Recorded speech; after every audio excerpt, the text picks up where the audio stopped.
Bampanga na beto ya Matadi, bampanga na beto muzaba kama na babuala mezunga la kana mbanza na beto ya Matadi, samla KPV, bampanga na beto ya Kizunga ya Congo Central, ntangu ya Kiese, kukuma ya Premier Ministre na beto, Mama Judith Tuluka Suminwa, kilumbu ya tatu, au na kati ya mbanza na beto ya Matadi, kikuza fuanda bilumbu, 18 ya ngonde ya kabeto kenda au ya Septemba, ya mvula, mafunda zole makubi zole na iya,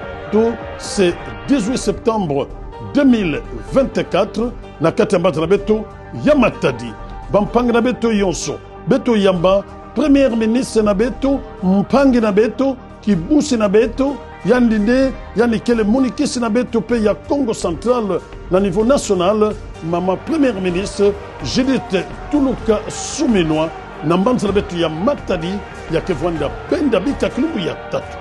anikena kuizila na metadila mambo ya Expo Beton au na kati ya mbanza na beto ya Matadi. Beto yamba Premier Ministre pangi na beto Mama Judith Tuluka Suminwa na Kiese Nyonso. Beto yamba yandi na ntima ya kuzibuka. Beto yamba yandi na menove kaso beto yamba yandi na kati ya ntima na beto yonso.